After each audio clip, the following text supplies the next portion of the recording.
வைகாசி மாதத்தில் வரும் விசாக நட்சத்திரம் முருகப்பெருமானின் அவதார தினமாக வைகாசி விசாகம் என்று பக்தி சிரத்தையுடன் கொண்டாடப்படுகிறது.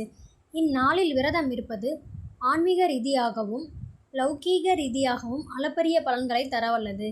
வைகாசி விசாக விரதத்தினால் கிடைக்கும் ஆழமான பலன்கள் கர்ம வினைகள் மற்றும் பாவங்கள் நீங்குதல்.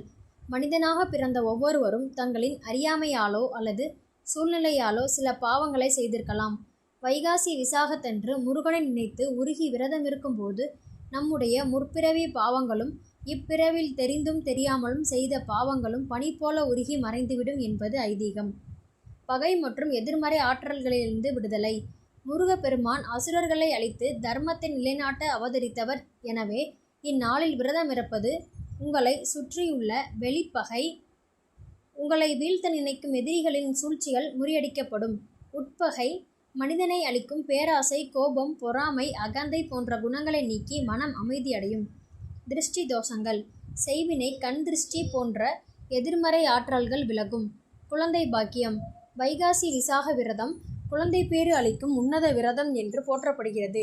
நீண்ட நாட்களாக குழந்தை பாக்கியம் இல்லாத தம்பதியினர் இந்நாளில் மனமுருகி விரதமிருந்து முருகனை வழிபட்டால் ஆரோக்கியமும் அறிவும் நிறைந்த நன்மக்கட்பேறு கிட்டும் என்பது அசைக்க முடியாத நம்பிக்கை. கல்வி மற்றும் ஞானம் வளர்தல். முருகப்பெருமான் ஞானத்தின் வடிவம். தன் தந்தைக்கே பிரணவ மந்திரத்தின் பொருளை உபதேசித்தவர்.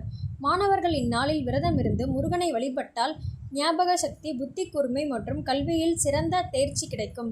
ஆன்மீக தேடலில் உள்ளவர்களுக்கு பேரறிவும் மனத்தெளிவும் சித்திக்கும். செவ்வாய் தோஷம் மற்றும் நாகதோஷ நிவர்த்தி.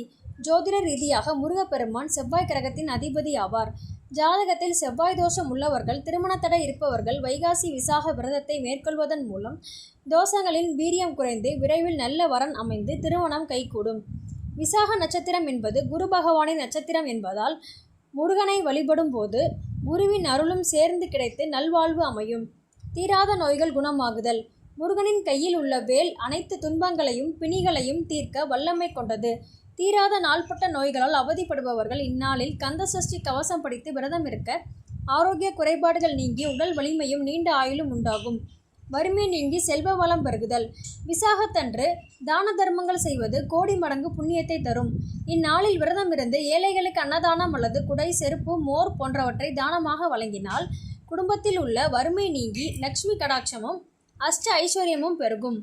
முக்கிய குறிப்பு: வைகாசி விசாகத்தன்று அதிகாலையில் நீராடி நாள் முழுவதும் பால், பழம் மற்றும் சப்போட்டா அல்லது உபவாசமாகவோ இருந்து முருகனை வழிபட வேண்டும்.